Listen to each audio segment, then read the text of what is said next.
Hi everybody, my name is Jeremy Siskind. I am the author of Playing Solo Jazz Piano, now in a new second edition, Jazz Piano Fundamentals Book 1 and Jazz Piano Fundamentals Book 2. Man, the microphone is really getting in the way of my incredible salesmanship.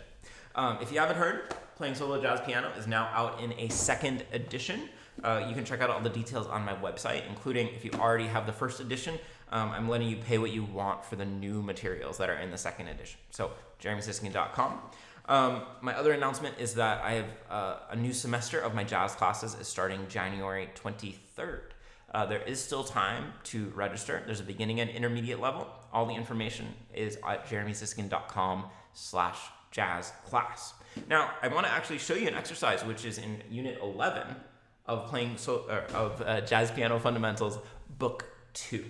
And this is a favorite exercise for a couple of reasons. First of all, it really helps me not rush. Rushing has always been my tendency, especially playing solo piano, and this exercise has really helped. Second, it encourages rhythmic variety. And third, I know a lot of great jazz musicians who do it. So it seems like it comes with good recommendation. And the exercise, the concept is actually really, really simple, which is that you're going to intentionally change rhythmic units. Now, by rhythmic units, I'm not talking about anything complicated. Let me suggest four to start with, and if you do want to get more complicated, of course you can. But the four that I would start with are on-beat quarter notes on the beat. You can probably guess what's coming next. Off-beat quarter notes, eighth notes, and eighth note triplets. Okay.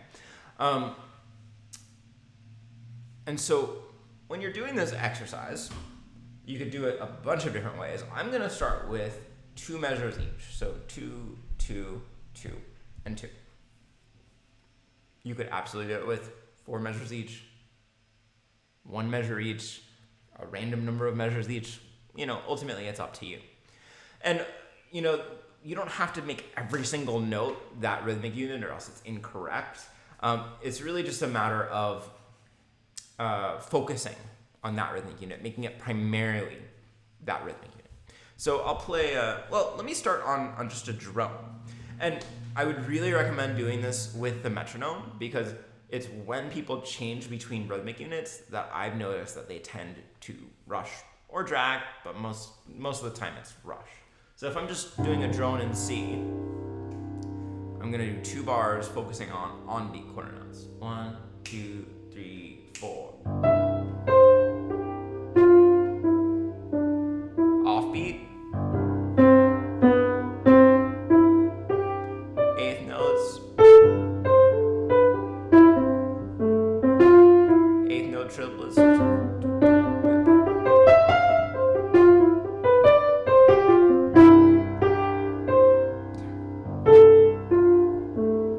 Offbeat.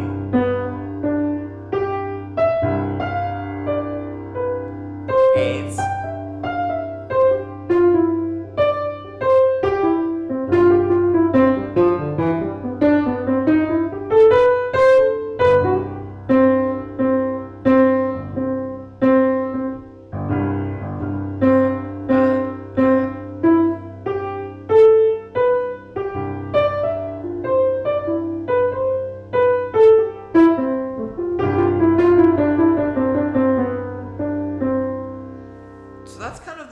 Broad strokes of this exercise. I'm going to show you some variations, some ways to make it more interesting. But let's put it on a tune first. And I'll tell you what, I'm going to get out my metronome and make sure that you can.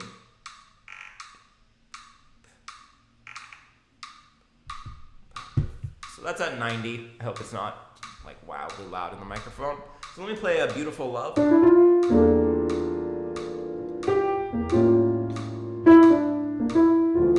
That's going to be nice and slow. So those quarter notes are going to be slow, but that'll be really good practice for me so that I don't rush at this medium slow tempo. 1, 2, 3, 4.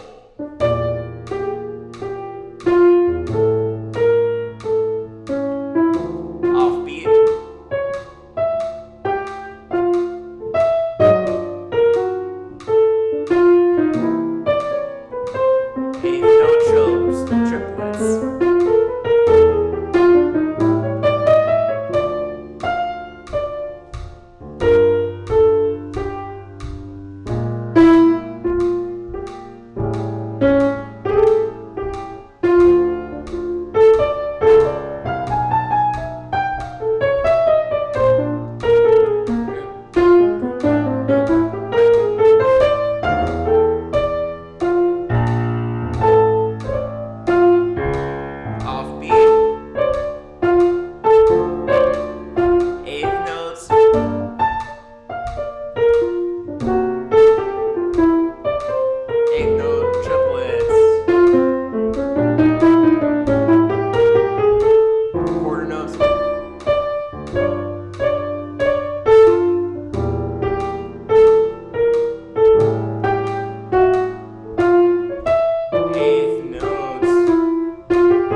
So it really takes a lot of focus to think of the changes, to think about which rhythmic unit you're on, and then make sure that you're executing it.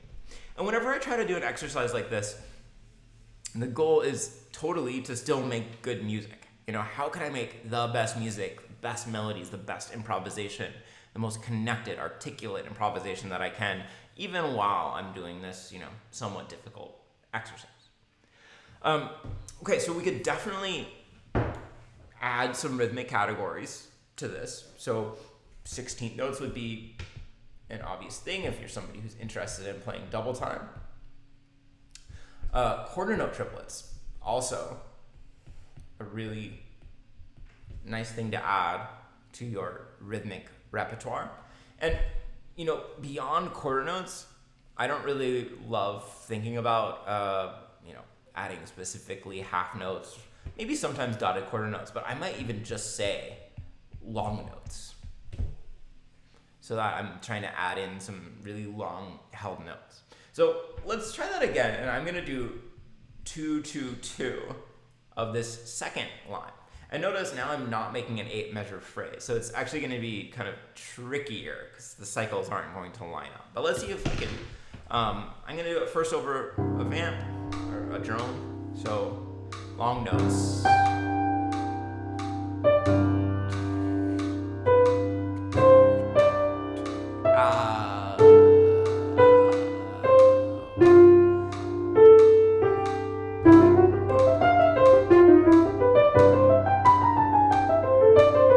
You can see I struggled with that.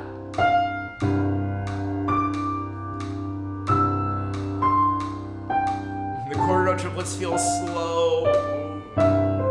Maybe I'm doing 8 half note triplets. Da, da, da. Yeah, those are quarter note triplets. No wonder I'm messing up. Let me try again. This is why we do the drone first.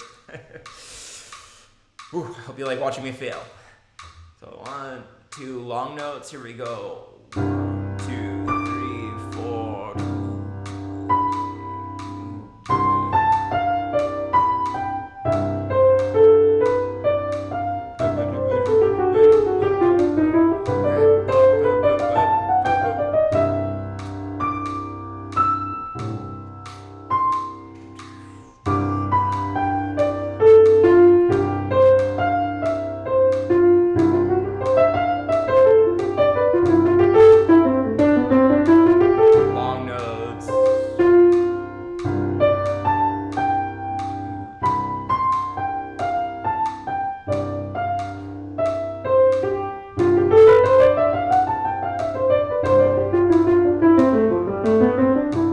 Let's try it over Beautiful Love.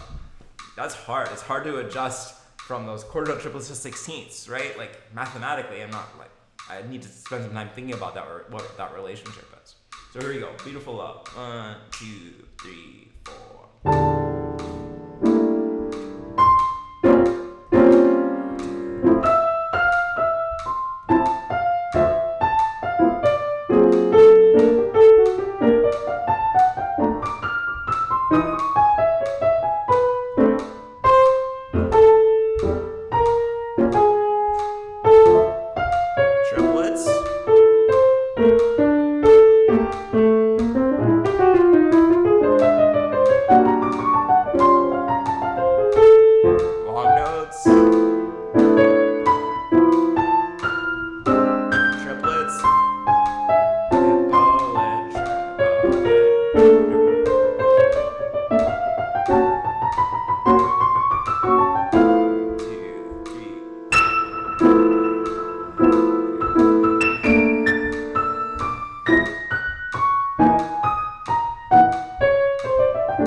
hearing me do that. Of course, you could try even fancier things. I'm very interested in 5 tuplets. That'd be kind of fun to try out. I'm not going to do it in public. Half note triplets I attempted and did a bad job at. Sometimes I like trying things like, I call this reverse swing, da da da da da da da da da da da da da. So you play around with that, but kind of the next level, try 2-bar phrases, try 4-bar phrases, and just try it by phrase. So it doesn't have to be necessarily a certain length, but I'm going to play a phrase of quarter notes. Then I'm going to try a phrase of offbeat quarter notes. And just to be clear, I'm kind of doing, my first layer is the most common rhythms, my second layer is less common rhythms, third layer is somewhat uncommon rhythms, and they don't have to be together. You could mix and match any way that you want between these different, I think I called them columns, but truly they are rows. Okay, so I'm going to try this first row again, and I'm just going to play phrases using whichever thing rather than thinking 2 measures, 2 measures, 2 measures. So here's on beat quarter notes. 2, 3, 4.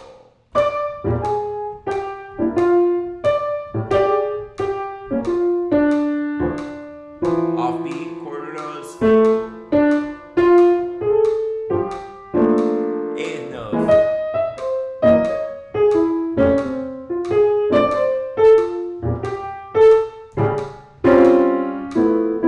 Triplets.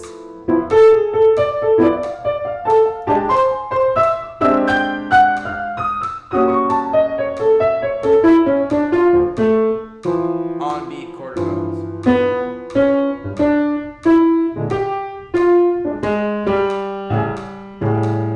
Okay, for my last trick, I feel like a magician, I'm going to attempt to do that first row again, but without the metronome, and then I'm going to see whether I rushed at 90. I'm going to kind of test myself. So let's listen to what the tempo sounds like.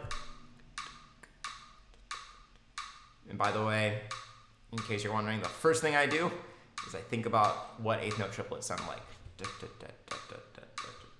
Okay. Not because I'm going to play 8th note triplets, but that's just always what I'm subdividing in my head at a slower tempo like this. All right, here we go. Wish me luck. 1, 2, 3, and...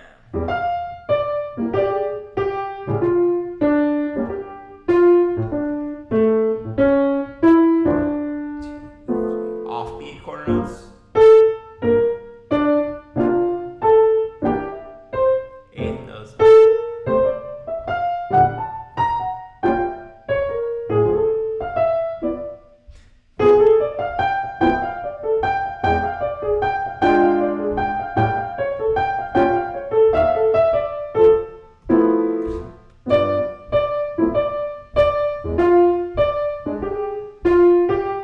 Offbeat quarter notes.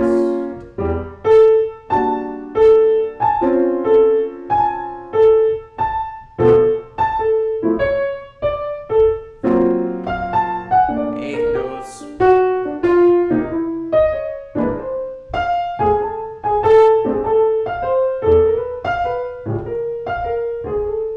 Eighth triplets.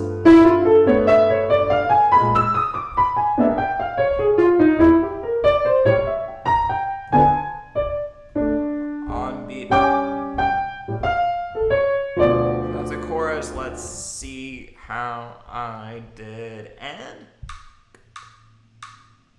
pretty good. I think I get an A for the day. So I think that's a really useful exercise, especially if you struggle with tempo and rushing. And again, that is one of the exercises in Jazz Piano Fundamentals Book 2. Every single unit comes with an improvisation exercise, somewhat like that. But you might also enjoy, if you're at a more fundamental level, Jazz Piano Fundamentals Book 1, and of course, playing solo jazz piano. Thanks for watching, everybody. I hope you're having a great new year. All right, bye-bye.